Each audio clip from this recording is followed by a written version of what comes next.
요즘에 저를 좀 사칭하는 불법 리딩방이나 텔레그램 또 단톡방들이 굉장히 좀 많아지고 있는데 각별히 여러분들이 좀 주의를 했으면 좋겠어서 이렇게 좀 영상을 찍게 됐고요. 실제 피해 사례들도 좀 있는 것 같아요. 저는 이런 리딩이라든가 이런 걸 전혀 하고 있지 않거든요. 저를 사칭한 어떤 뭐 문자가 온다거나 그런 걸 받으셨을 때는 그냥 무시를 하시거나 꼭 신고를 꼭 해주시면 좀 좋을 것 같습니다.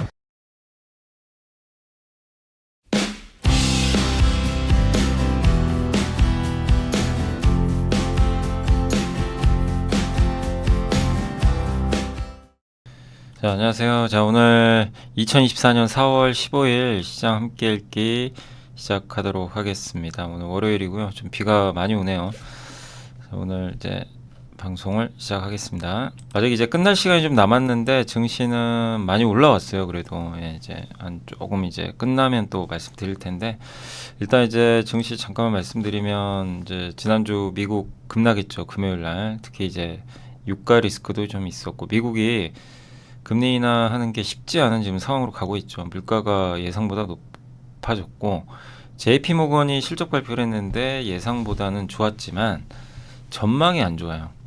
이제 그러다 보니까 충격을 받으면서 주가 급락했고 반도체 급락하고 또 이렇게 금리가 자꾸 오르게 되면 뭐 증시는 당연히 좋을 게 없죠. 거기에 이란이 전쟁한다. 사실 예상은 했죠. 뭐 저번 주에도 말씀드렸지만 이란이 어떤 식으로든 보복은 할 거다. 왜냐하면 그 대사관 건물을 쳐버렸기 때문에 이스라엘이 그게 또 가만히 있을 수는 없거든요. 이란 입장에서. 근데 딱 보면 답이 나오죠.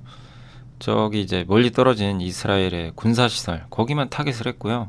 대부분 이제 이스라엘이 격추했습니다. 그러니까 뭐 특별한 큰 피해도 없었고 그러니까 서로 이제 약간의 명분을 쌓은 거죠. 예. 그래서 아직 전쟁이 끝난 건 아니지만 이란도 그러니까 오히려 이런 것들은 불확실성 해소예요.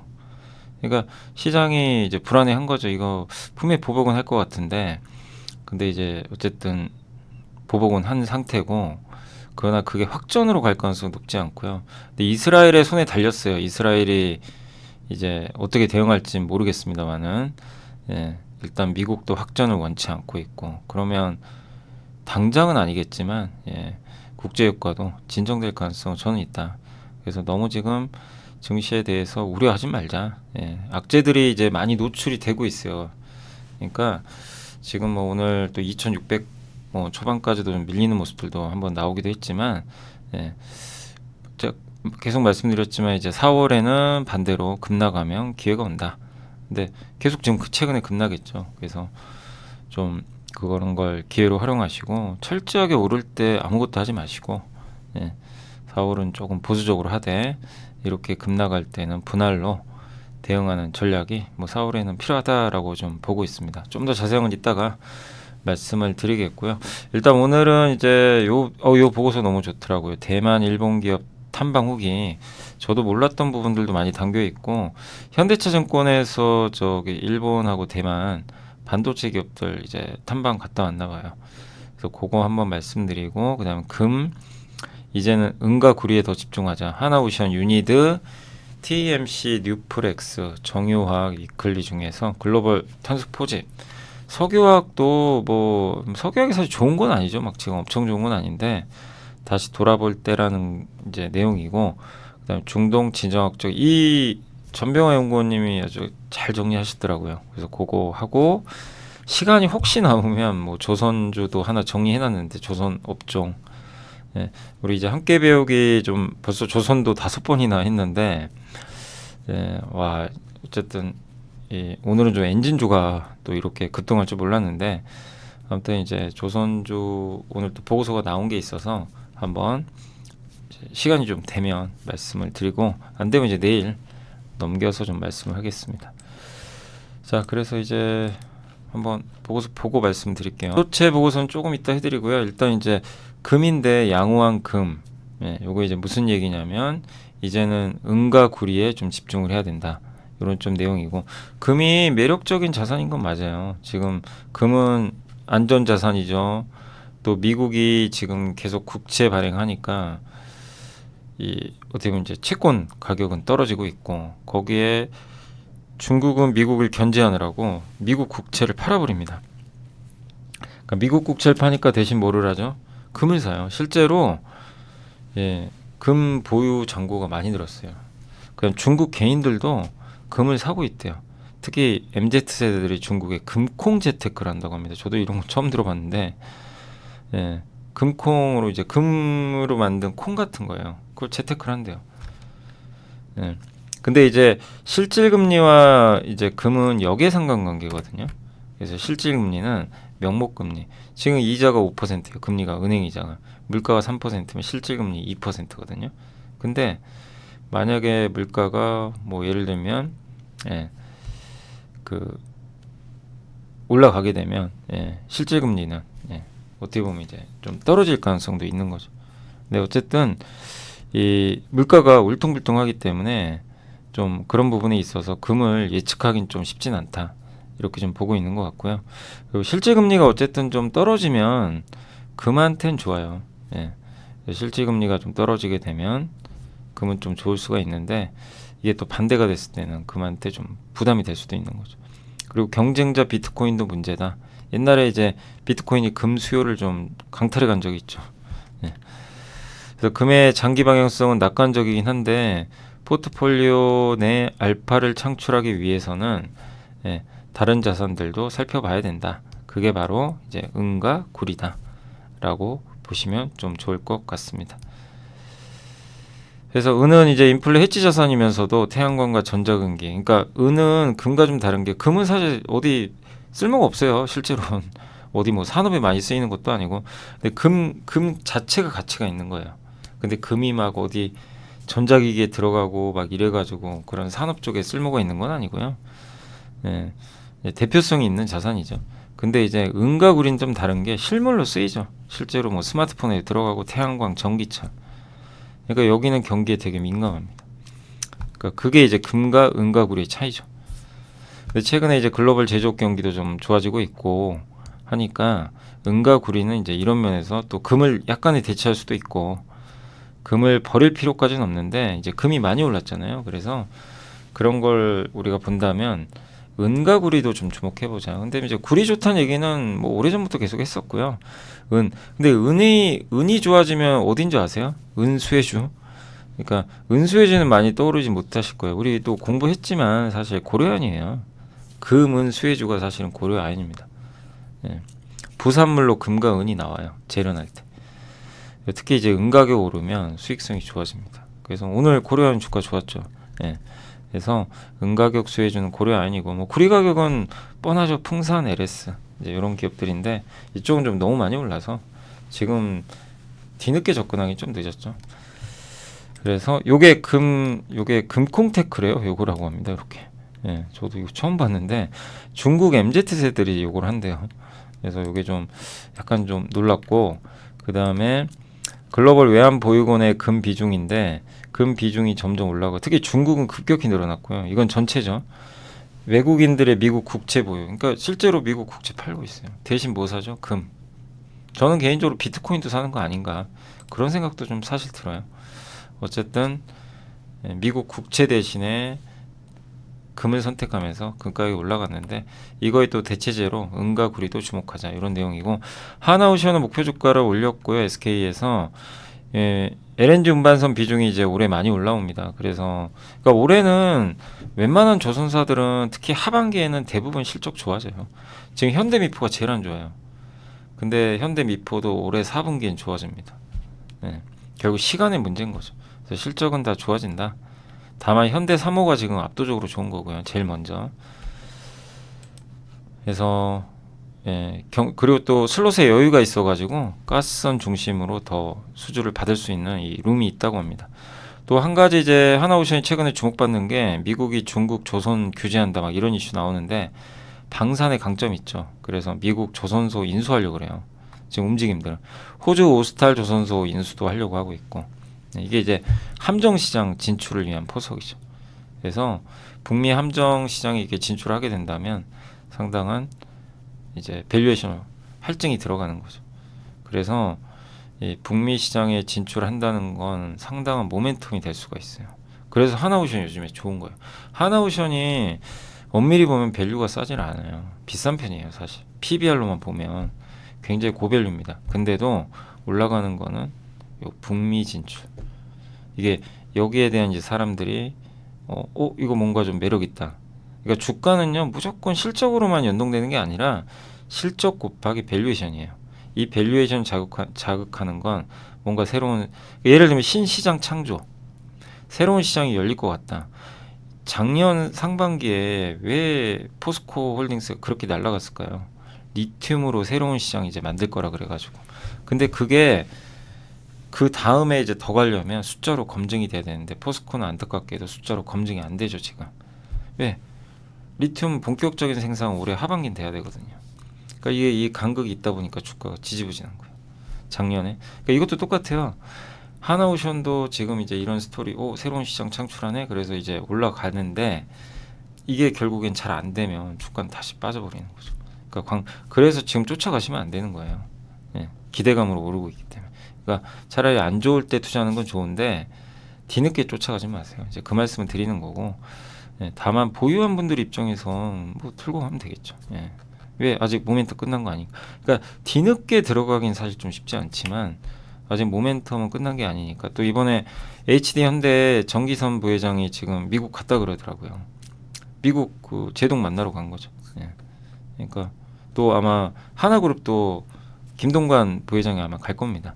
초청을 했다고 하더라고요. 그래서 아마 2분기 중에 갈 것 같은데 아직은 이제 남아 있으니까 지켜보시되 뒤늦게 들어가지 말자, 이렇게 말씀을 드리고 싶고, 그다음에 이제 유니드급 화학주 중에선 가장 좋죠. 요즘에 분위기도 좋고.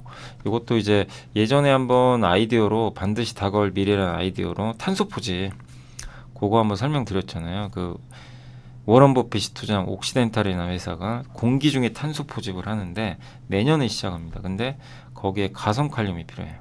그거 하려면 가성칼륨 세계 1위는 유니드죠. 예. 그거 말고도 이제 여러 모멘텀들이 있었지만, 근데 어쨌든 화학주 내에선 가장 좋은 성과를 좀 최근에 내주고 있고, 가성칼륨 가격도 좀 오르고 있고, 또 증설도 하고, 또 세계 1등 기업이거든요, 사실은. 예. 그래서 안정적인 수익성이 좀 지속되지 않을까, 이렇게. 제가 여기다 이제 이렇게 글을 쓰는데 이게 모르겠어요. 이게 그 윈도우 원 노트 쓰거든요. 저는 이게 편해가지고. 근데 이게 쓰다 보면은 저는 똑바로 썼는데도 막 오타가 나요. 근데 그거는 좀 양해해 주시고, 저도 보는 듯이 수정은 할게요. 그래서 인도를 중심으로 한 가성칼륨 수요 성장도 가시화되고, 그러니까 인도 쪽 수요도 있고, 그 다음에 향후에 친환경 수요, 거기다 이 가성칼륨 만들 때 염소가 나와요. 이 염소는 독성 물질이죠.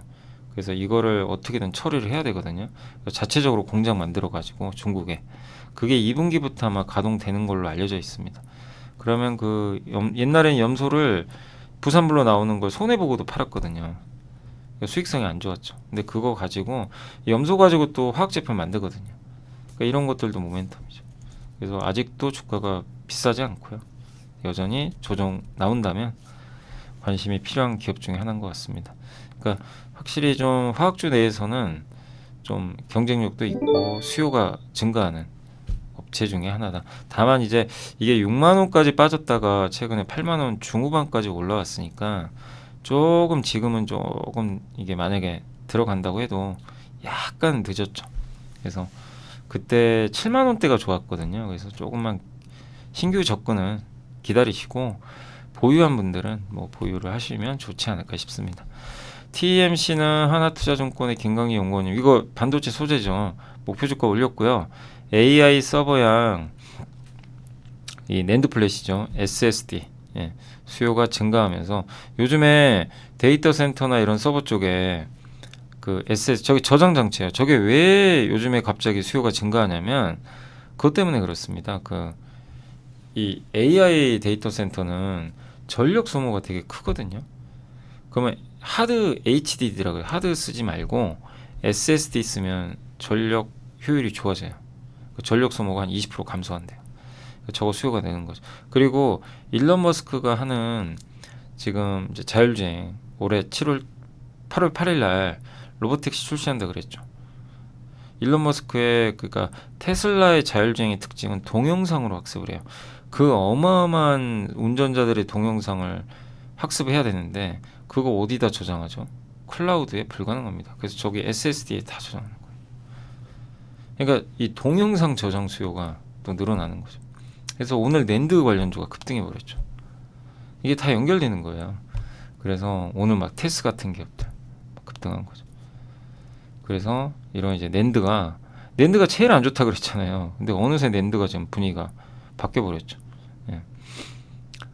그래서 특히 낸드 쪽에서는 삼성의 지배력이 또 높다 보니까 예, 공급 품목수로 늘어날 것 같고, 또 한 가지 모멘텀은 북미 신규 고객사와의 관계 강화. 그러니까 현재 희귀가스 한 종에 대해서 공급이 시작된 걸로 추정하는데 아마 이게 추가적으로 공급이 더 되지 않을까 이렇게 보고 있고요. 삼성전자 하이닉스 향으로의 가스는 엔리가스는 이제 이 재활용 사업을 통해 가지고 북미 쪽으로도 확대되지 않겠냐 이런 언론 보도가 있었다고 합니다. 근데 이런 모멘텀은 아직 실적에 반영되지 않았기 때문에 이게 만약에 구체화되면 상향할 수 있다. 그래서 소재 업체 중에서는 제일 못 갔어요. TMC가 사실.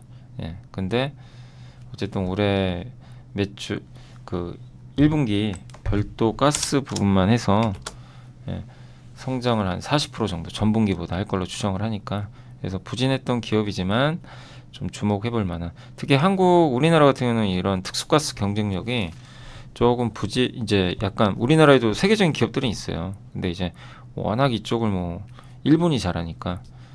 근데 확실히 TMC는 경쟁력 있는 기업 중에 하나죠. 그래서 앞으로 또 이 낸드가 또 살아나니까 좋아지지 않을까 이렇게 기대는 하고 있습니다.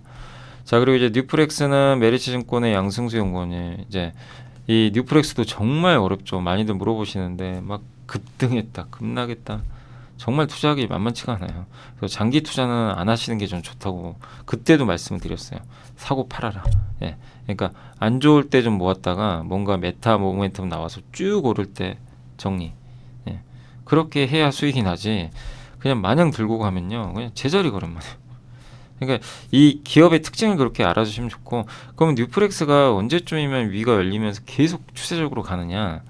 그러려면 시장이 커져야 돼요. 뉴프렉스의 주력은 VR 기기잖아요. 스마트폰. 근데 스마트폰은 어차피 정체 상태고 VR 기기가 예상보다 엄청 큰 시장 아니잖아요.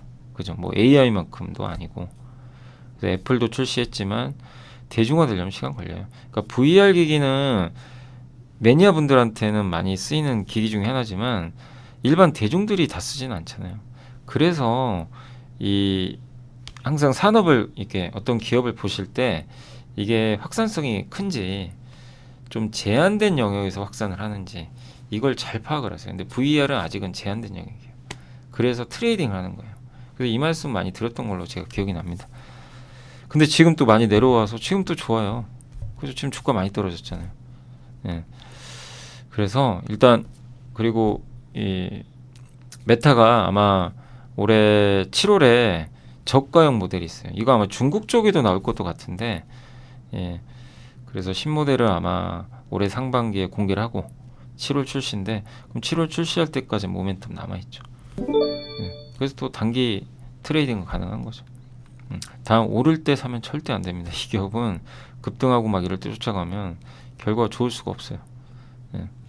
그래서 메타가 이렇게 확장하는 건 좋지만 예, 시장 크기 자체가 그렇게 엄청 크진 않다 보니까, 그러나 앞으로 커지는 건 맞아요. 명확하게 중장기적으로는 삼성, LG도 들어오고 애플도 더 할 거고, 다만 이 시간이 조금 오래 걸린다. 이렇게 보시면 좋을 것 같습니다. 그래서 이런 걸 만회하려고 이제 자동차에 들어가는 전기차 배터리에 전선 뭉치 아시죠? 와이어링 안에 이거 대체하는 배터리용 FP10, 요게 3분기부터 양산 돌입한대요. 근데 이게 이제 본격적으로 실적에 잡히면 내년부터 잡히겠죠. 그러니까 내년에는 만약에 이게 예상보다 좋은 모멘텀 나오면 중장기 투자도 가능해요. 그래서 저는 내년은 오히려 더 낫지 않나 그런 생각 들어요. 이런 이제 배터리 쪽하고 거기에 애플도 더 대중화된 VR 기기 내놓겠죠. 메타, 또 내년에 삼성, LG전자가 메타랑 또 같이 협업한다는 얘기도 있고 하니까, 그래서 올해까지는 그냥 트레이딩 하세요. 올해까지는 좀 너무 오르면 정리했다가 또 급나간다 싶으면 적절하게 저점 매수해서 예, 트레이딩 하시되, 계속 이제 내년 모멘텀은 조금 이런 것들이 가셔야 되면 클 수 있으니까 내년에 좀 더 길게 보고 대응을 해도 되겠죠. 다만 이건 어디까지나 가정이기 때문에 아직은 긴 호흡보다는 좀 짧게 대응하시는 게 좀 좋을 것 같습니다. 그래서 이런 여기 카메라가 이렇게 많거든요. 한 6개 VR 기계. 이제 여기 들어가는 이런 휘어지는 기판 있죠. 요거 만듭니다. 네, 점점 이제 종류가 다양해지고 그래서 시장은 성장합니다. 분명히. 근데 이 성장 속도가 작년에 확 죽었다가 이제 올해 다시 가속화되는 거죠. 요게 전기차 배터리에 이렇게 전선 뭉치 있죠. 요거를 이렇게 FPCB 있죠. 여기. 요거를 바꾸는 거예요. 굉장히 간소해지는 거죠. 무게를 줄일 수 있는 거죠. 이제 앞으로 이런 방법으로 갈 가능성은 높습니다. 자, 그리고 정유화학 이클린데 기존의 화석연료 유지하면서도 중립 중립 위한 현실적인 대안으로 CCUS가 그러니까 탄소 포집 저장 활용이라는 약자예요. 네. 그래서 23년 기준 상업 운영 중인 요 프로젝트가 41개, 연간 4,900만 톤의 탄소를 이산화탄소 저장하는데 개발 중인 351개 프로젝트 모두 가동하면 연간 저장 능력이 3.61억 톤. 그러니까 이게 22년 대비해서 103%, 그다음에 그 톤수로는 50%나 증가하는 그런 수치라고 합니다. 그래서 CCS 시장은 그러니까 앞으로 커질 거예요. 왜냐하면 탄소 배출은 줄여야 되는데 화석연료를 안 쓸 수가 없어요. 그러면 차라리 탄소 배출하는 그거를 포집해서 없애버리자. 예, 약간 과도기적인 거긴 하지만 그래서 CCS 프로젝트는 많이 활성화될 것 같고 미국은 이거를 IRA 법안에서 세액 공제해줘요. 그래서 이게 세제 혜택 기준으로 85달러 줍니다. 톤당. 그럼 암모니아, 블루 암모니아가 뭐라 그랬죠? 이거 다시 한번 설명드릴게요. 천연가스 있잖아요. 천연가스는 흔하잖아요. 이제 많죠. 그래서 천연가스를 이제 수입을 해가지고 뭐 예를 들면 천연가스가 있는데 요거를 H2O, 예, 요게 이제 수증기죠. 수증기로 개질을 해요. 둘을 이제 반응시키는 겁니다. 그럼 어떻게 돼요? 예, 얘가 분리가 돼요. 수소랑 질소도 나와요. 예. 그래서 뭐 H2도 나오고 N도 나오고 탄소도 나옵니다. 이산화탄소도. 예, 이 C가 나오는 거죠. 근데 얘가 나오면 안 되잖아요. 우리 목표는 친환경은 C를 없애는 건데. 그래서 요 암모니아 NH3를 합치고 남는 C 있죠. 얘를 포집해 버리는 거예요. 예, 딱 장치를 놓고 너 어디가? 잡아 끄는 거죠. 그게 이제 CCS 같은 거예요. 근데 이거 비용 들 거 아니에요. 그죠? 돈 들어가잖아요. 이거 장치 설치해야 되니까. 근데 이걸 이제 블루 암모니아라고 하는데 이게 톤당 85달러보다 낮아요. 비용이. 예. 그러면 미국 IRA 법안에 의해서 보조금 받고 돈이 남습니다. 그럼 하겠죠. 예. 볼 수가 있는 거죠. 그러니까 암모니아를 기왕에 만드는 김에 저 장치에 설치하면 보조금 받으니까. 예. 그래서 저게 이제 성장할 걸로 보고 있고 탄소 포집 능력도 크게 증가해서 현재 앞으로 연간 1,000만 톤 이상의 프로젝트들도 발표가 되고 있다고 합니다. 그래서 현재 톤당 100달러 정도 된대요. 그럼 100달러면 지금 탄소 포집할 때 이게 100달러면 85달러 받는데 채산성 안 되죠. 근데 블루 암모니아 같은 경우는 이게 85달러 미치더라고요. 그때 보니까. 근데 기술이 좀 발전하면 75달러까지도 낮아져서 나중에는 저거 안 받아도 예, 채산성이 있는 거죠. 어쨌든 정책 지원 없이도 할 가능성은 있다. 다만 저건 좀 시간이 걸리니까 반드시 정책 지원은 있어야 될 것 같습니다. 그래서 암모니아 시장은 어쨌든 굉장히 좀 이게 의외로 암모니아가 이게 독성 물질이고 우리 다 별로 안 좋아하잖아요. 냄새도 심하고. 암모니아가 친환경이에요. 친환경. 예, 왜냐하면 얘를 연료로 쓰면 탄소 배출이 없어요. 무탄소입니다. 무탄소. 그게 치명적인 장점 중에 하나예요. 예. LNG보다 장점이죠. LNG는 탄소가 배출되니까. 그래서 앞으로 사용량이 원래 비료에만 쓰였는데, 그러니까 암모니아의 재발견이죠, 진짜. 그리고 석유화학, 그래서 암모니아 관련주들 부진하지만 중장기적으로는 좀 괜찮을 것 같아요. 그러니까 뭐 롯데정밀화학, 또 남해화학 이 기업들 주가 부진하잖아요. 예. 워낙 지금 업황들이 안 좋다 보니까. 근데 국내에선 대표 기업들이고, 그 다음에 암모니아 운반선, 또 세진중공업 같은 이제 연료 탱크, 탱크 화물창 이런 기업들. 우리나라 조선사들 이런 기업들은 이제 중장. 근데 이게 실적에 반영되고 이러는 건 바로 되는 게 아니라 좀 느려요. 그러니까 그 점을 꼭 염두에 두셔야 됩니다. 뭐 마침 당장 되는 게 아니다 보니까 엔비디아처럼 되는 건 아니거든요. 바로 조금 시차는 있다. 그래서 여유를 가지고 보셔야 될 것 같습니다. 단 어쨌든 이거는 이제 중장기적인 모멘텀은 되겠죠. 자, 그리고 이제 석유화학 다시 한번 돌아봐야 될 때다. SK증권의 김도현 연구원님이 유가 강세에도 스프레드가 견조하다. 3월 말 유가는 연초 대비 16.1% 상승했는데 에틸렌 가격은 더 올라서 원재료가 나프타거든요. 그러면 마진이 좋아지죠. 여기 NCC, 여기 스프레드인데 요게 올라가면요, 석유화학 회사들, 롯데케미칼 같은 회사 돈 벌어요. 주가는 안 돼요 지금. 그러니까 그게 좀 답답한 거죠. 근데 이번에 이렇게 마진이 좋아지는 이유는 수요 때문이라고 합니다. 중국이 적극적인 좀 성장 정책을 추구하는 방향이잖아요. 국채 발행도 했고, 그래서 작년에는 하방을 지지하는 정책인데 올해는 성장입니다. 그리고 중국 화학 제품 재고도 많이 없고요. 증설도 올해하고 내년까지는 별로 없어요. 작년까지 너무 많이 증설을 해가지고, 그래서 화학업종 2, 3년간 너무 안 좋았죠. 그래서 화학 섹터 수요는 작년보다는 개선됩니다. 그러니까 주가가 근데 안 돼요. 완전 버려진 섹터예요. 그냥 여기는 아무도 관심도 없고 완전 빈집에다가, 그러니까 뭔가 이제 좀 뭔가 모멘텀 원하는데 그것도 잘 안 보이고, 그러나 이렇게 준비는 하고 있다. 공급은 올해 많이 줄 거고요. 수요는 예상보다 괜찮고 마진도 올라오고.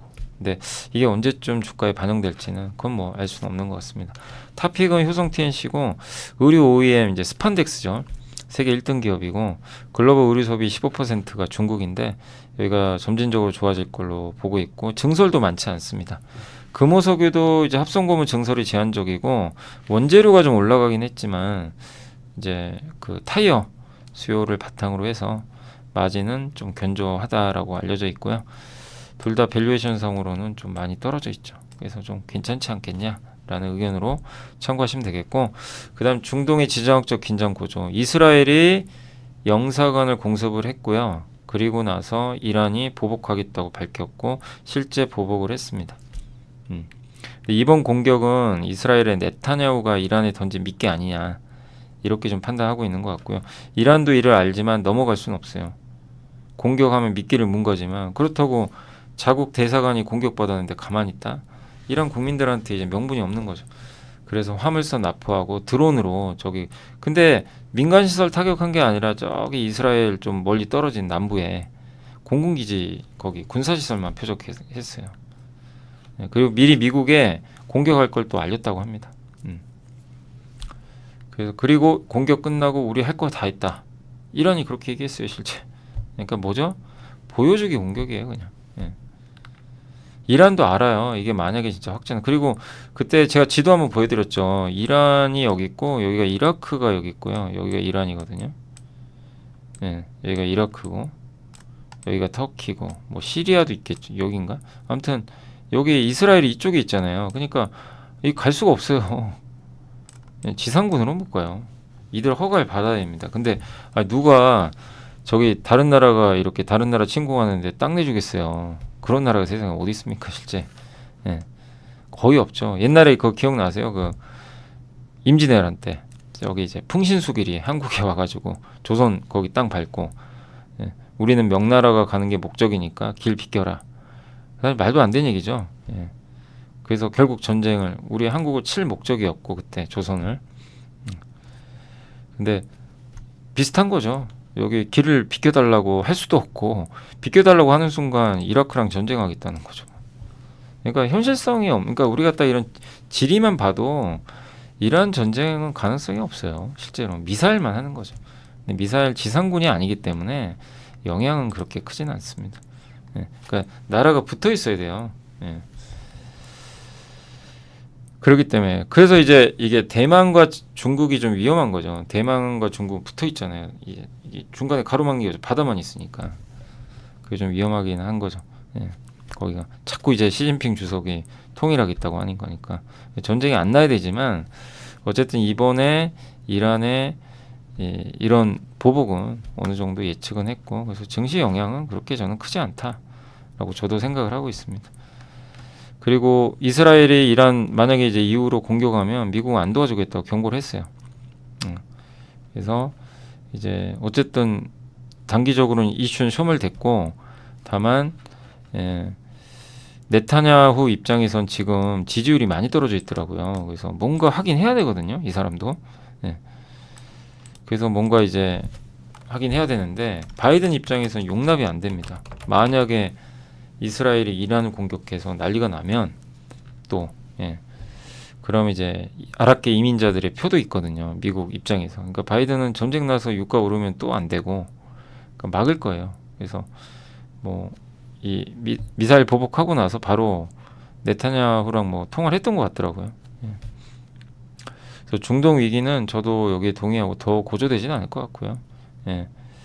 근데 완전히 마무리는 아닙니다. 이스라엘도 바로 막 이걸 끝내려고 하진 않으니까. 그래서 이어지니까 유가가 바로 안 꺾이지만, 그러나 어느 정도 8분 응선 넘어갔다. 그러니까 시장 불확실성은 조금씩 해소될 가능성은 저는 높다고 보고 있습니다. 그래서 작년 10월과 이게 비슷한 상황이에요. 기억나세요? 작년 10월에 그 헤즈볼라가 이스라엘 공격했잖아요. 그때 유가가 급등했다가 급락해 버렸죠. 기억나세요? 그때 미국채 금리가 4.9였어요. 10년물. 증시가 박살났죠. 어떻게 됐어요, 그 후로? 안정화되면서 증시 날아가 버렸죠.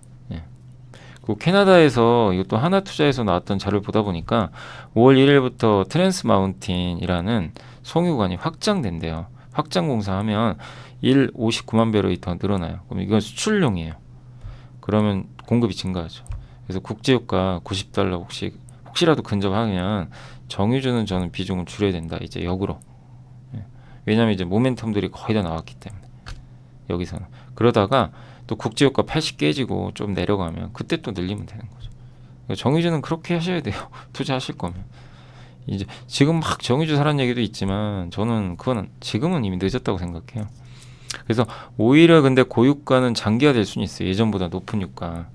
이게 뭐 90달러 얘기를 하는 게 아니라 70, 80달러가 오랜 기간 유지될 것 같아요. 그러면 조선주나 플랜트 같은 발주 수혜주들 유가 이런 게 더 낫지 않나, 그렇게 생각은 하고 있습니다. 자, 그래서 요거는 저번에도 한번 말씀드렸던 건데 올해의 키워드거든요. 금리나 AI 기업별로 미국 경기 호조, 중국 경기 회복, 코스피 영업이익, 미국 대선, 금투세, 공매도, 지정 리스크인데 이 중에 요거는 이어집니다. AI 기업 밸류업, 미국 경기 호조, 지정 리스크. 이거 안 좋은 쪽이지만 어쨌든 안 끝나요. 쉽게는. 긴장 관계는 이어지죠. 정점은 지났다 하더라도 올해 이익 좋아집니다. 중국 경기 회복 시작했어요. 근데 미국 대선 어떻게 될지 모르고요. 금리 인하 좀 멀어졌죠. 이건 좀 악재죠. 여기도 불확실. 금투세 공매도도 어떻게 될지 몰라요. 금투세 시행되면 당연히 증시 악재죠. 세금 충격이 있기 때문에. 그래서 이런 것들인데 요 키워드들이 이제 어떻게 변하느냐가 관건인데, 다만 이제 이 중에서 요 두 개는 뭐 우리가 어떻게 할 방법이 있는 건 아니고, 여기서 이제 지정 리스크는 조금 완화될 것 같아요. 그리고 금리 인하는 유가만 안정화되고 이러면, 또 올해 이번 달 말에 미국의 PC 물가지표 발표되거든요. 근원. 그게 만약에 꺾이면, 그러니까 예상보다 조금 꺾이는 쪽으로 나오면 다시 금리 인하가 재점화될 거예요. 그러면 지금 이게 좀 멀어졌잖아요. 그러면 다시 증시는 우호적으로 바뀌는 거죠. 그러니까 지금은 여러분이 보셔야 될 건 이 두 개입니다. 다른 거는 뭐 큰 변화 없고요. 지정학 리스크가 완화되는지, 금리 인하가 지금 기대감이 멀어졌는데 다시 붙는지, 여기에 포커스를 일단 맞추시고 보시면 될 것 같고, 그 다음에 여기 보면 이제 매크로 부담이 시작이 된 게, 이게 여기 혹시 보이세요? 저희가 미국 10년물 국채 금리가 이때 작년 8월인가 10월까지요. 금리가 3.4에서 4.9로 간 거예요. 그때 무슨 일이 있었죠? 전쟁 한번 났죠. 헤즈볼라가 이스라엘. 증시가 거의 700에서 2200까지 폭락을 합니다. 아마 기억하실 거예요. 그때 뭐 계속 금리 오르고. 근데 지금 어때요? 금리가 올랐는데도 3.8에서 4.5까지 올랐는데도 증시가 올랐어요. 사실 밸류업도 있고 하다 보니까. 근데 다시 충격받고 있죠. 그때랑 비슷해요. 그러면 미국 국채 금리가 고점을 찍고 국제유가 고점 찍었다라는 이제 공감대가 형성되면 증시는 더는 안 빠지는 거죠. 그게 이제 중요하다. 그래서 그걸 결정하는 건 미국의 물가, 이번 달 말에 근원PC 물가, 그 다음에 달러 너무 강하죠. 근데 달러 쉽게 꺾이진 않겠지만 금리나 기대감 높아지면 이건 자연스럽게 꺾이고, 이 국채 금리가 떨어지려면 역시 물가에 대한 안정 부분이 확인돼야 되고, 또 그 조건 중에 하나가 국제유가 안정. 이게 다 연결돼 있어요. 이 중에 뭔가 하나가 지금은 다 안 좋아요. 이 네 가지가 증시에 다 안 좋게 작용하고 있어요. 그러면 증시 좋을 리가 없죠. 그래서 조정 받는 거예요. 간단한 겁니다. 작년과 똑같은 거예요. 작년에도 이 말씀을 제가 똑같이 드렸어요. 그때 막 장 급락할 때 요로요로해서 급락한다. 근데 그게 갑자기 바뀌었죠. 그래서 아니다, 이제 바뀐다. 긍정적으로 보자. 예. 저도 그 말씀을 드렸거든요, 당시에. 예. 그러면서 분위기 바뀌면서 이제 실제로 예. 미국 물가도 안정화되고 금리 떨어지고 유가 급락하고 이러면서 증시 날아가 버렸죠. 예. 실제. 그러니까 요런 메커니즘을 잘 이해하시고 보시면 좋을 것 같고, 그 다음에 어쨌든 문제는 물가입니다. 그래서 여기 이란, 여기 보시면 그 이란이 여기 이라크, 시리아, 여기 요르단도 있네요. 이걸 거쳐서 이스라엘 치는 건 불가능하죠. 사실상 뭐 터키 쳐서 갈 수도 없고. 그리고 이란 최고 지도자가 어쨌든 이제 얘기를 이거 지난주에 했던 얘기죠. 이란 영토에 대한 공격과 같다. 그래서 뭐 했어요? 실제 공격했잖아요. 뭐 이거는 그래서 이미 예상을 했던 부분이고, 이란이 호르무스 해협을 봉쇄해버리면, 근데 이제 제일 문제가 여기 봉쇄하는 거예요. 그러면 가스 수송의 20%가 봉쇄되는 거니까 이게 나오면 이제 국제유가 튀어버리는 겁니다. 그러면 증시 한 번 더 급락하는 거예요. 이제 그때는 이제 또 정말 아프겠죠. 그러질 않기를 지금 바라는 거고, 그래서 아직은 완전히 끝난 건 아니에요. 호르무즈 해협이 봉쇄 안 된다는 이제 그 부분만 이제 확인이 된다면 시장은 더 좋아질 텐데, 좀 그래서 시간이 필요합니다. 4월 말까지는 증시가 왔다 갔다 할 거예요. 그 요게 이제 김현석 기자님이 썼던 그 자료에도 그 신문 기사에도 나왔던 건데, 이게 미국의 물가래요. 보시면 1차 오일 쇼크, 2차 오일 쇼크, 지금 현재 미국 물가인데 이게 이대로 되면 큰일 나거든요. 똑같이 움직이죠. 그래서 안 그러길 바라고요. 그걸 결정한 건 여기 이때 유가였죠. 유가가 튀는 거는, 근데 이렇게 되기 위해서는 이 호르무즈가 봉쇄되거나 뭔가 정말 중동에서 난리가 나는 거죠. 그러면 되는 거죠. 근데 그게 아니라면 가능성은 없다. 그렇게 높진 않다고 생각하고 있습니다. 그래서 참 이게 우리가 국제 정치를 공부 안 할 수가 없는 거예요. 그래서 이 사람들의 속내까지, 그러니까 완전 무슨 심리전도 아니고, 국제 정치. 그래서 국제 정치에 관련된 책을 많이 읽어보세요. 진짜 도움 많이 될 겁니다. 저도 그런 책 많이 읽거든요. 재미도 있고. 그래서 국제 정치 공부하는 건 분명히 저는 투자에 도움이 많이 된다. 이렇게 말씀을 드리겠습니다. 자, 여기까지 좀 말씀드렸고, 그 다음에 오늘 그 반도체, 벌써 37분이나 있네요. 몇 개 안 한 것 같은데. 자, 이건 좀 빨리 얘기해 볼게요. 메모리 반도체 산업이 하반기에부터 AI PC와 일반 서버까지 확대될 것 같다. 지금 전통 반도체는 별로 안 좋아요. 다만 이제 인텔과 퀄컴의 신규 CPU가 나오거든요. AI 진행합니다. 퀄컴은 원래 모바일만 하는 회사인데 PC용 AI 칩을 만들어서 성능도 괜찮다고 하더라고요. 그러면 하반기는 PC가 좋아지겠죠. PC가 좋아지면 어디가 좋아요? 삼성전기죠. 플립칩 BGA, 그죠? 뭐 대덕전자, 플립칩 BGA는 기판이 커요. 그래서 PC에 들어갑니다. 그래서 이제 PC가 잘 팔리면 이제 그런 모멘텀까지 연결해 보시면 좋겠고, 또 일반 서버는 여전히 일반 데이터 센터 투자가 미미해서 AI 데이터 센터로 위주로만 투자가 되는데, 또 미국의 수출 규제 때문에 중국의 투자도 감소하는 것도 약간 부담스럽다. 그래서 AI가 여전히 데이터 센터도 독주하는 건 뭐 여전히 좀 그렇게 전망을 하고 있는데, 또 빅테크들이 자체 생성형 언어 모델 개발 계속 하거든요. 그래서 AI 서버 수요는 뭐 26년까지는 뭐 엄청난 성장을 계속한다 보고 있습니다. 그래서 HBM 수요도 계속 늘어나는데, 다만 HBM은요, 테크인사이트라는 데서 전망하기로 26년에 정점 찍고 2년간 정체, 29년에 다시. 그럼 26년의 정점이면 내년에 HBM 모멘텀은 꺾일 가능성이 있어요. 주가는 저게 맞다면 주가는 내년 하반기가 고점이에요. 하이닉스가 HBM으로 올랐기 때문에. 아직도 많이 남았어요. 근데 이제 저게 진짜인지는 모릅니다. 그래서 HBM 수요가 언제 꺾이는지 이제 계속 관찰을 해봐야 되겠죠. 근데 다만 26년으로 고점을 보고 있는 것 같습니다. 그리고 생성의 AI는 뭐 아직 제대로 시작도 안 했고요. 모든 서비스에 AI가 다 들어가야 되거든요. 애플이 그걸 열 것 같아요. 애플과 테슬라가. 테슬라는 자동차랑 로봇, 그 다음에 애플은 스마트폰과 각종 기기, 노트북 이런 데 넣을 것 같습니다. 근데 그거 아직 시작도 안 했잖아요.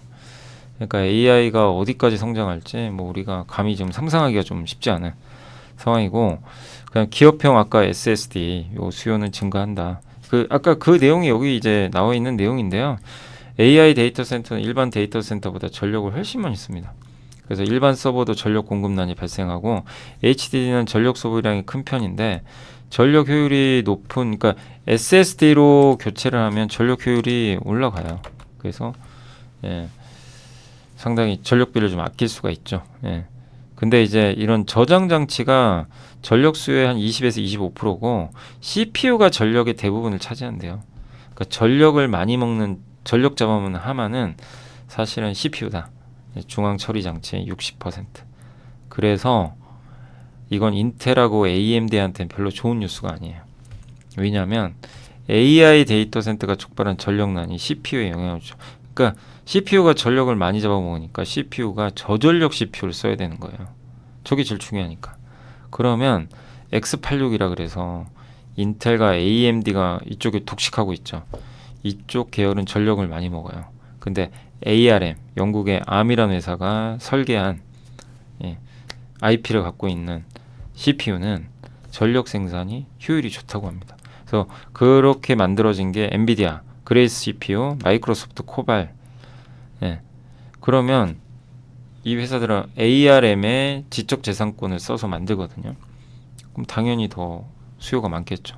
또 내년엔 구글 클라우드도 사이프레스, 메이플 이런 신규 서버 CPU를 출시하려고 하고요. 일본의 후지츠는 모나카라는 2나노 ARM 거 CPU를 3D 요걸로 이제 구현을 해가지고 전력 사용 효율성은 높일 걸로 기대한다고 합니다. 그러니까 이게 ARM이라는 회사가 되게 무서워요. 원래 ARM은 모바일에 들어가는 칩 있죠. 그거 이제 설계 자산 공급하는 거의 독점 기업이죠. 근데 이제는 데이터 센터까지 침투를 하고 있어요. 그러니까 인텔 입장에서 이제 움찔할 수밖에 없는 거죠. 왜? 전력 사용 때문에 그래요.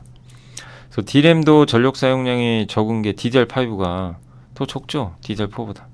비중이 올해 77%까지 늘어날 거라고 합니다. 그리고 지진 때문에 마이크론이 가격 올리는 거, 이 부분도 있고, 그리고 트렌드포스는 예상보다 부진한 PC와 일반 서버 수요로 올해 4분기 PC 고정거래가를 조금 하락할 걸로 보는데, 노건창 센터장님은 그 의견에 동의를 안 하시더라고요. 그럴 가능성 제한적이다. 왜냐하면 HBM 중심으로 웨이퍼를 많이 하니까 기존의 전통 반도체 공급은 줄어들고, 그 다음에 계속 선단 공정이라 그러죠. 첨단 공정으로 가다 보니까 수율은 점점 떨어져요. 공급이 늘 수가 없다는 거예요.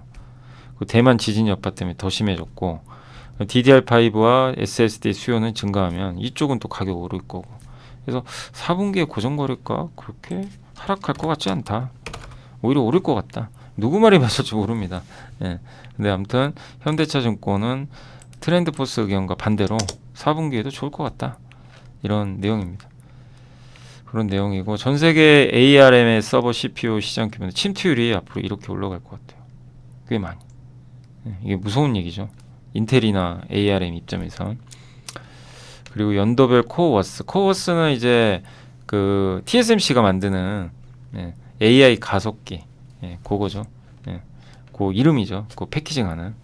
그게 생산 능력이 이렇게 급격히 올라갑니다. 좀 미쳤죠. 23년도 이 정도인데 파란색 선 이게 TSMC가 하는 거예요. HBM 시장 26년까지 오르는데 27년에 꺾입니다. 보이시죠? 살짝 꺾였다가 29년에 올라가는 거예요. 근데 이것도 뭐 무조건 맞을지는 뭐 알 수가 없고요. 지금은 파운드리는 이게 참 삼성한테는 참 답답하죠. 이게 TSMC가 그냥 독주를 해요. 마치 디스플레이도 모바일 디스플레이에서 삼성이 독주하죠. LG가 2등이거든요. 근데 LG는 여전히 적자 내고 있고 삼성은 돈을 많이 벌어요. 이게 파운드리와 똑같다는 겁니다. 2등이 1등하고 차이가 있는 별로 차이가 안 나는 게 아니라 2등이 하위권 업체들하고 비슷하대요. 그러니까 파운드리 아직도 삼성 적자 보죠. TSMC 돈을 왕창 버는데 1등은 기술 격차도 꽤 크지 않은 것 같은데 이게 너무 안타까운 얘기죠. 예. 그래서 삼성 파운드리가 더 분발해야 되고요. TSMC의 지위가 쉽게 안 바뀝니다. 이게 워낙 맞춤형 기술을 잘 갖고 있고 많은 빅테크가 TSMC에 그냥 굳이 맡기면 되거든요. 그러다 보니까 삼성이 맡길 이유도 별로 없고 그리고 또 새롭게 또 디자인을 해야 돼요. 이게 공정이 바뀌니까. 예, 그러니까 참 이게 어렵죠. 근데 한번 삼성이 뭔가 물꼬를 터주면 바뀝니다. 그 계기를 만들어내야 돼요. 진짜. 그게 삼성이 해야 될 숙제인데 TSMC의 큰 고객 하나를 뺏어와야 돼요. 그게 뭐 엔비디아가 됐건 애플이 됐건 불가능한 얘기지만 당장은 뭐 메타가 됐건 구글이 됐건 큰 고객 하나를 뺏어와야 됩니다. 그래서 그 레퍼런스를 쌓아야 돼요. 무조건. 그게 지금 핵심 숙제입니다. 기술이 없다기보다는 일단 지금 이제 영업력이 지금 중요할 것 같아요. 그래서 인텔도 파운드리에서 지금 대규모 적자인데 인텔이 또 뒤에서 추격한다는 얘기도 있는데 사실 이게 자금력이 있다고 되는 문제는 아니고요. 예, 인텔의 파운드리 매출액은 삼성이 6%밖에 안 돼요. 경쟁이 더 안 돼요. 이쪽 당장. 예, 그렇기 때문에 삼성이 뭐 인텔에 TSMC 갇혀서 샌드위치다 이걸 걱정하는 게 아니라 삼성 입장은 인텔 걱정할 게 아니라 TSMC를 어떻게 쫓아갈 거냐, 고객 어떻게 뺏어올 거냐, 요거에 좀 집중해야 되는 거 아닌가, 이런 내용이라고 보시면 되겠습니다.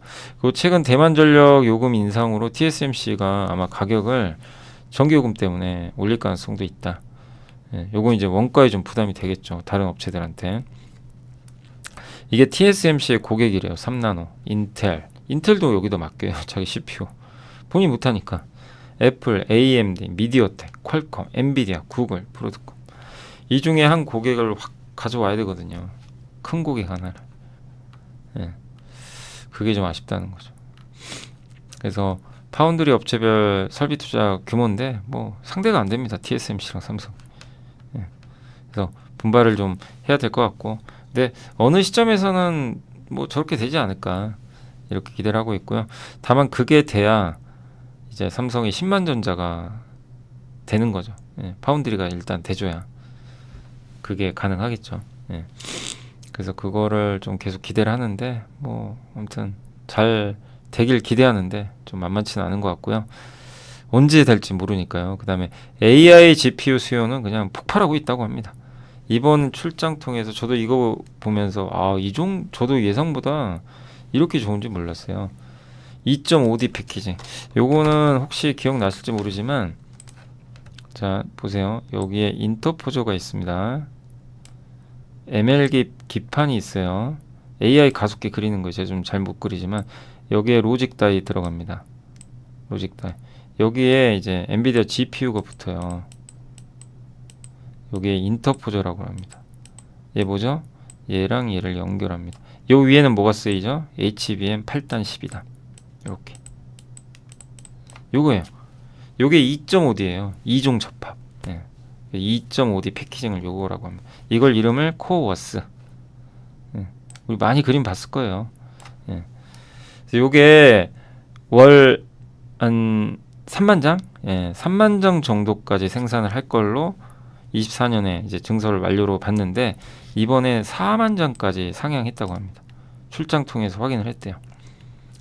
그래서 작년 24년 연말의 코어스 구성은 이 중에 4만 장 중에서 3만 5천 장은 TSMC고요. TSMC 혼자는 아니고 암코르라는 회사가 각각 또 나눈데 5천 장을. 예, 그래서 자기네 또 자회사 이런 쪽에도 일부 맡긴다고 합니다. 그러니까 TSMC 혼자 독주는 아니고 일부를 이제 다른 그 패키징 회사가 좀 약간 가져간다. 이렇게 보시면 되겠고, 그 다음에 23년 연말 기준의 생산 능력이 16,000인장이었거든요. 24년에 4만 장이니까 엄청나게 증가하는 거죠. 그죠? 예. 인텔과 삼성도 이제 늘리고 있고, 늘리려고 지금 준비하고 있고, 25년도는 더 늘린다고 합니다. 근데 작년 11월에 한번 또 탐방을 갔었는데 TSMC가 그때는 AI GPU 수요가 지속적으로 강할지 한번 확인해야 된다. 25년은. 예. 그러니까 아직 모르겠다. 약간 그런 식이었나 봐요. 근데 그게 확인이 안 되면 이 증설 속도가 느려질 수 있다고 했는데 이번 출장을 통해서 25년 연말까지 5만 장 그리고 26년엔 7만 장까지 늘어나는 걸 확신하는 것 같아요. 그러니까 증설을 하죠. 예. 그러니까 24, 25, 26까지 계속 증설하는 거예요. 이걸 확인했다고 합니다. 근데 여기에 암코르, 인텔, 삼성 뭐 이런 회사까지 진입하니까 2.5D 패키징 생산 능력이 훨씬 높아지겠죠. 근데 왜 갑자기 이렇게 바뀌었냐? 그 엔비디아 제품이 너무 잘 팔려요. 이번에 나오는 이제 B100 여기 수요가 폭발하고 있다.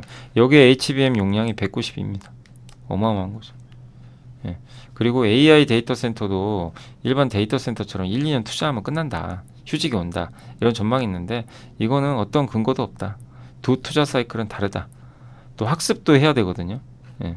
추론해서 끝나니까 그러니까 학습하고 추론하고 그렇다고 학습 안 합니까? 학습도 계속 해야 되고 끊임없이 이어진다는 거죠.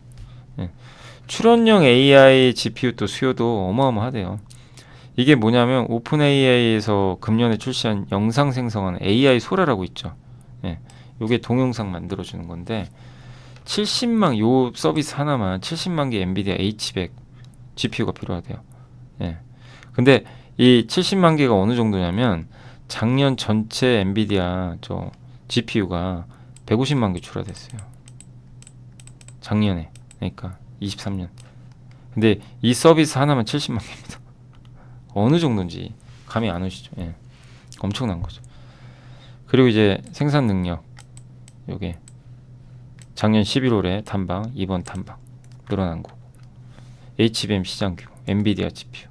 또 글라스 기판은 어쨌든 유리 기판 쓰는 건데 유리는 실리콘에 비해서 상대적으로 낮은 유전 상승률을 가져서 반도체 성능 규현에 유리한데 전력 그러니까 되게 좋아요. 비용도 줄이고 유리는 싸요. 또 대면적 생산도 가능하고 평탄도 굉장히 평탄하고 가격을 저렴하게 해서 실리콘은 그게 어려워요.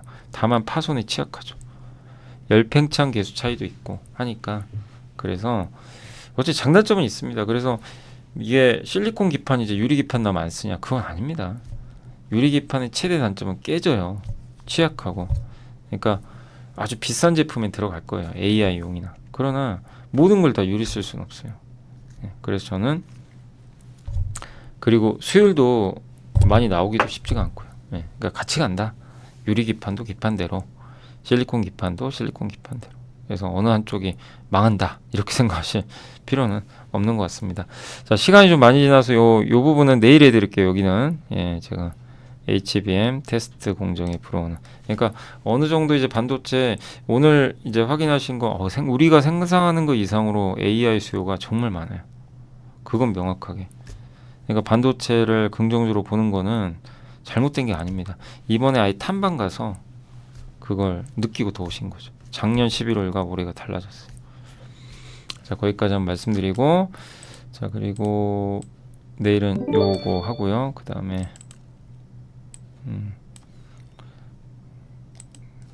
내부자 매수 한번 봐야죠. 실적 추정치는 내일 또 한번 해드릴게요. 오늘은 제가 이게 잘 눈에 안 띄어가지고 한번 더 정리해드리고, 그 다음에 골프존 뉴딘홀딩스 매수가 있었고, 밀리의 서재, IS 동서를 이렇게 세 분이 매수를 했고, LNF는 금액은 크진 않아요. 여기 대표이사가 샀고, 디지털 대성도 요즘에 계속 사더라고요. 여기 내부자가. 그죠? 메디톡스도 오랜만에 여기 대표가 매수가 많이 들어왔습니다. 요건 이제 내부자 매수 지난주 금요일 거고요. 전자공시는 지난주에 고려아연이 호주 소재, 근데 풍력발전소 왜 인수했는지는 잘 모르겠어요. 호주 소재. 뭐 분명히 중장기적으로는 괜찮죠. 이제 풍력발전 시장 커지니까. 근데 아무튼 호주 소재의 풍력발전소를 아키오나 에너지 호주 글로벌 요 법인으로부터 지분 취득을 했다고 합니다. 그래서 이게 스페인 신재생 에너지 그룹이 개발하는 건데 풍력 발전소 자산 30%를 이제 가져가는 결정이라고 합니다. 그래서 이런 이제 그 공신이 있었으니까 참고하시면 되겠습니다. 아, 그리고 오늘도 고맙게도 비비 리서치에서 이건 그냥 읽어만 드릴게요. 좀 시간이 없어가지고 그 제가 오늘 또 지금 KBS 거기 라디오 하나 가가지고 생방 가야 되니까 시간이 좀 부족하네요. 그래서 읽어만 드릴게요. 3월 확정치 수출입 데이터 이제 확인해 본다고 여기 써 있는데 비비리서치 항상 너무 감사합니다. 그리고 지난 12월 수출액을 뛰어넘어 22년 메모리 반도체는 최고치 기록했고 단가는 더 높고요. D램 여전히 좋고 낸드도 3월에 급격히 상승, MLCC도 선방했다고 하고요. SNS 텍의 블랭크 마스크 수출도 크게 증가했다. 소켓도 여전히 견조하고 포토레지스트 동진 세미캠이죠. 쿼츠 하면 뭐 원익현씨 이쪽도 좋았다고 합니다. SIC 실리콘 카바이드링 2월 대비로는 좀 약하긴 하대요. 그래도 상승 추세고 CMP 연마제 검사 장비 여기 주로 이제 K스틱이죠. 이쪽 데이터도 좋고 넥스틴 수출이 좀 잘 나왔대요. 3월에 K스틱의 CMP 장비 수출 급증. 미코 아시죠? 미코 세라믹스의 그 세라믹 히터 수출도 신고가를 기록했다. 근데 미코 세라믹스는 그쪽입니다. 거기 그 코미코 자회사예요. 코미코. 그러니까 코미코 쪽에 좀 좋을 수 있다. 이렇게 오늘 코미코도 좀 올라갔던 것 같은데 또 PSK의 스트립 장비, 주성 엔지니어링의 증착 장비, LOT 백큐의 진공 펌프 수출도 개선이 됐다고 합니다. 또 OLED TV, LCD 참 LG 디스플레이 주가는 잘 안 되는데 아무튼 저 LCD 패널도 괜찮다고 하고 있고요. 삼성 SDI의 ESS 수출도 크게 증가했다고 합니다. 삼성 SDI. YM텍 아시죠? EV 릴레이. 요것도 수출은 계속 신고가인데 주가는 왜 안 가죠? 네. 아무튼 데이터 좋다고 합니다. 미국 스웨덴양 동박 수출 증가 중이며 SK 넷실리스, SKC보다는 롯데에너지가 더 수출이 주로 늘어났대요. 그래서 CNT 도전제도 여전히 증가 중이고 근데 요새 제2호 주가는 좀 많이 빠져버렸죠. 그리고 알루미늄박도 좋아지고 있고 테이펙스의 2차전지 테이프도 괜찮았다고 합니다. 또 ST팜의 그 CDMO 이쪽도 역대 최고치 원료의약품 수출도 괜찮았고 보톡스도 괜찮아졌대요. 메디톡스가 안 그래도 그 아까 그 대표이사가 2억 샀다 그랬잖아요. 그래서 메디톡스 수출도 많이 증가했다고 합니다. 휴젤의 필러 수출도 개선되고 그래서 이건 3월 데이터예요. 3월 다 정리한 겁니다. 노바렉스의 건강기능식품, 백신 수출도 좋았다고 하고 예. 그 다음에 원텍 이루다 제이시스 메디칼 비올의 미용 의료기기도 괜찮았고 디오가 오랜만이네요. 디오 데이터 있죠. 임플란트 여기가 해운대구 쪽인데 데이터가 가장 많이 증가했대요. 인바디의 체성분 분석기, 제노레이의 엑선 촬영기, 아이센스 혈당 측정기, TNL의 창상 피복제도 많이 늘어났다.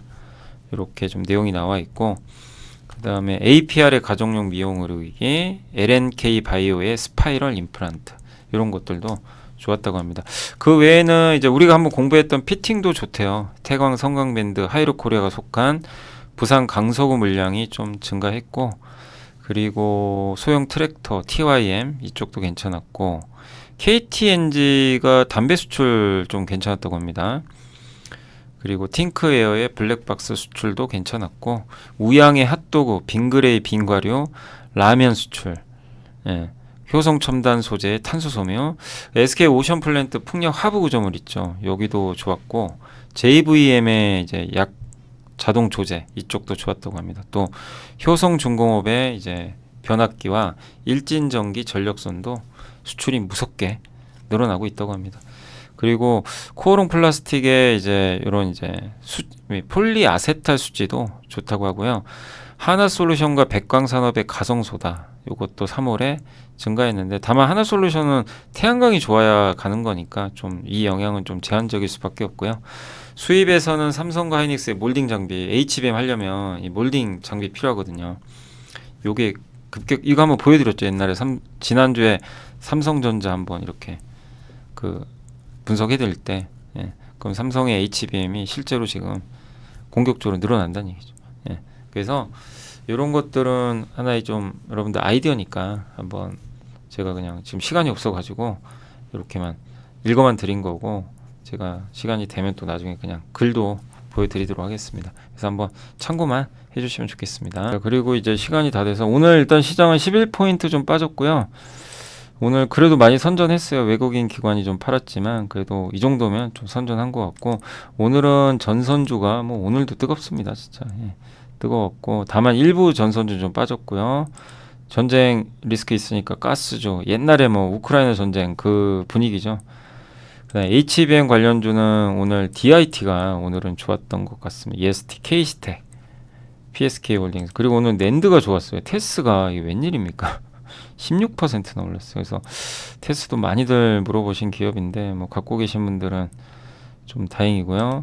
오늘 LNG 관련주에서는 오늘 조선기자재에서 엔진이 좋았어요. 그래서 하나엔진이 8% 급등했고 반도체 장비도 일부 FST가 또 좋았네요. 14% 일단 급등세를 보였습니다. 그리고 자동차 대표주도 오늘 기아가 특별히 오늘 또 좋은 주가 흐름 보였고요. 건설 대표주도 오늘 삼성물산 주가가 좀 괜찮았던 것 같습니다. 조선주도 전체적으로 하나오션이 요즘 분위기 좋아요. 그래서 올라왔고 은행주, 정유주. 근데 정유주는 확실히 오전에 오르는 거 다 반납했죠. 이노베이션은 정말 좀 답이 안 나오네요 지금. 예. 이것도 좀 진정이 돼야 될 텐데 쉽지가 않네요 지금은. 조선기자재는 이제 엔진주, 엔진 3인방이죠. 여기가 일단 좋았고 음식료 기업들도 좋았던 거 같아요. 요새 음식료도 잘 가요. 예. 그래서 제일제당도 최근에 좀 잘 가고 라이신 가격 올라가니까. 예. 근데 상대적으로 대상은 많이 못 오르는 것 같아요, 그죠? 예. 같은 라이신인데 좀 상대적으로 좀 부진한 것 같습니다. 그리고 좀 빠진 쪽은 오늘 2차 전진 좀 안 좋았고, 예. LNF는 그 좋은 호재에도 주가가 오히려 부러지고 있고요. 2차 전지가 다 안 좋은 것 같습니다, 거의. 바이오 쪽도 좀 쉬어갔고 일부. 삼성바이오는 좋았고요. 카지노도 중국 소비주는 오늘 좀 부진했습니다. 폴더블폰, 뭐 제약, 게임, 2차 전지 소재 많은 기업들이 좀 부진했고 솔루스 첨단 소재는 최근에 이슈가 있었죠. 뭐 아시겠지만 그때 그 뭐였죠? 2차 전지로 간 게 아니라 AI 뭐 데이터 센터에 들어가는 뭐 그 여기 동박 있죠. 근데 저는 그거는 주력은 아니라고 말씀을 드렸어요. 그게 중요한 게 아니고 물론 그거 있으면 좋죠. 당연히 좋은데 핵심은 전기차용이죠. 예. 그래서 그런 것 때문에 올라간다면 그거는 오히려 조금 보수적으로 볼 수 있는, 그러니까 비중을 일부 줄일 수 있는 기회인 거죠. 예. 근데 그게 대박이 나면 주가 많이 올라가겠죠. 근데 이제 아무튼 전기차 쪽에서 동박 이게 매출이 팍 늘어나야 됩니다. 그래야 좀 오래가지 않을까 이렇게 생각은 일단 하고 있고요. 2차 전지 셀도 오늘 뭐 여전히 안 좋고 그나마 LG엔솔은 좀 버텼던 것 같습니다. 임플란트는 오늘 조금 부진했고요. 수출 데이터는 좀 괜찮았죠. 석유화학도 오늘 금호석유는 좀 괜찮았네요. 반도체는 삼성전자가 오늘 조금 부진했고 하이닉스는 여전히 대단한 것 같습니다. 예. 메타버스 뭐 비료 쪽 약간 밀렸고 인터넷 대표주도 아직 여전히 좀 답답한 상황이고요. 예. 카메라 모듈도 근데 오늘 웬열로 세코닉스가 많이 올랐네요. 네. 아무튼 그렇고 그리고 관심 종목에서 여기 그 시총 상위에서 기아, 삼성물산 좋았고 한전 다시 만나 방산주는 오히려 빠졌어요. 그러니까 이런 걸 보면 이란 전쟁에 대해서 그렇게 너무 우려를 안 하는 거죠 시장. 진짜 리스크가 크면 방산주 급등해야죠 다. 그죠? 예. 오히려 방산주 빠져버린 게 좀 특징입니다. 유리기판도 오늘 안 좋았어요. 현대로템도 급락해 버렸고 태양광도 요새 금리 오르다 보니까 여전히 안 좋고 한미약품도 빠졌고 NC소프트도 끝없이 빠지고 있습니다. 안 좋은 기업들은 계속 빠지는 것 같고요. 엔캠이 오늘 충격을 받아버렸고 이오테크닉스도 오늘 좀 많이 근데 뭐 워낙 많이 올랐으니까요. 네. 그리고 위메이드가 좀 빠졌고 레이크 머티리얼즈도 급락했습니다. 네. JNTC 오늘 급등했고 유진테크 반도체 장비는 확실히 좀 대부분 그래도 좋았던 것 같습니다. 케어젠 급락, 솔브레임 홀딩스 급락, WCP도 2차전지 쪽이죠. 그러니까 2차전지 쪽에서도 여전히 빠지는 기업은 끝도 없이 빠지는 상황인 것 같아요. 기가비스 이제 유리기판 오늘 좀 많이 빠졌고 코미코가 아까 이제 데이터도 그랬지만 오늘 급등했습니다. 제이시스 메디칼도 요즘에 분위기 좋고요. 예, 화장품 회사들은 조금 안 좋았던 것 같고 FST가 오늘 14%나 급등한 것도 하나의 좀 큰 특징적인 부분이었던 것 같습니다. 자, 오늘 이제 방송 여기까지 좀 마무리하도록 하겠고요. 아무튼 오늘 고생들 하셨고 저는 또 내일 이 시간에 찾아뵙겠습니다. 아마 제가 내일은 근데 좀 출장이 있어가지고 방송을 많이는 못할 것 같아요. 조금만 해야 될 것 같은데 아무튼 내일도 할 수 있는 만큼은 좀 해서 올려놓도록 하겠습니다. 자, 오늘 수고하셨고요. 내일 뵙겠습니다. 감사합니다.